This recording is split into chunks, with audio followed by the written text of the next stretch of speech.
Hello and welcome back to another Bobby Quarters Making Sense podcast.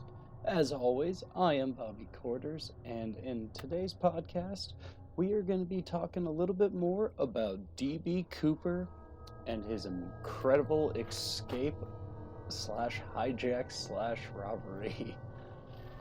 This Cooper's an interesting one, a very interesting one, if you say so, with a plethora of suspects and possible people and still no actual guilty party. I mean, there was even copycat hijackings after this, mostly during 72. It had a profound impact on the country and gave a lot of people their own adventurer desire to be the one to try and find it, because they wanted to find any sort of remnants of him. Out of all of these cases that I have done as of yet, this one has the most possible suspects, a total of 13 different suspects. That's something that's just kind of blown away, and this is also one that, no other further investigation has ever came of it, so it makes it interesting in that aspect. I mean, between 1971 and 2016, the FBI processed over 1,000 serious suspects. I mean, mostly they were just, publicity seekers, deathbed confessors, but, nothing circumstantial and nothing that could be found to implicate any of them. Yeah, a lot of people just kind of wanted the notoriety and just the notion that they were D.B. Cooper, per se. But I really can't blame him. I mean, who else would want that sort of notoriety? Like, I held a plane for ransom, and I jumped out of it, and I lived to tell it. That's already an incredible and an amazing story to begin with, so... I mean, if you're asking me for your Billy Badass points, you're already ranking pretty high up there, so... But a lot of the things about the case are really what led the investigators to point their fingers at possible suspects. For example, his motive of escaping the plane, jumping out the back, that's some special ops sort of stuff. That's something that special ops officers were doing in Vietnam from those same planes and that same year. So that's a very, very logical conclusion to come through. So there was a very large number of former special ops or people within the armed forces or that area of our government. But yeah, there are quite a bit of theories behind this and alleged people of interest. Kenneth Peter Christensen is one. His brother Lyle was a Minnesota resident. In 2003, he watched a story about the Cooper hijacking, and he was convinced that his late brother might have been Cooper.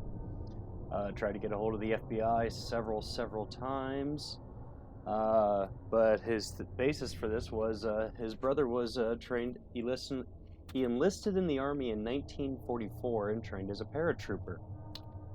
There you go. That's where some people do. And, later through time, a bunch of internet sleuths got on and uncovered proof that Christian did not pay cash or mortgage for a house. Oh, there it is, yeah. Shortly after 71, he had the money to buy a interesting house, I guess. Jack Colfit, he was a con man, ex-convict, and a supposed government informant who claimed to have been a chauffeur of Abraham Lincoln's last descendant.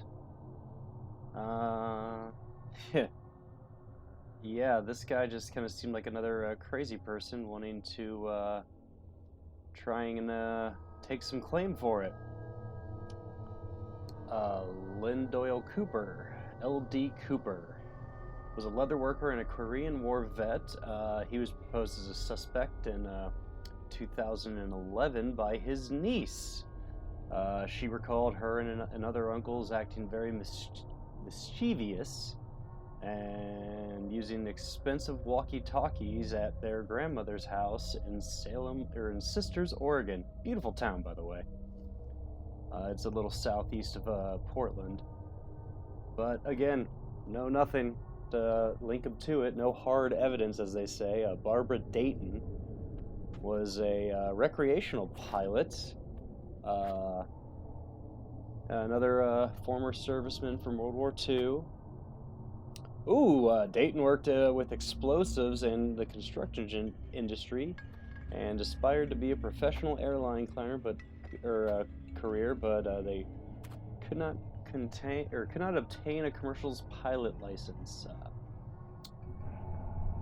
Dayton also claimed to have staged the Cooper hijacking 2 years later as a man dressed to get back at the airline industry for the FAA. There was a William Gossett, who was another former Marine and Army Air Forces, another Korean War and Vietnam vet. Wow, that is an extensive record.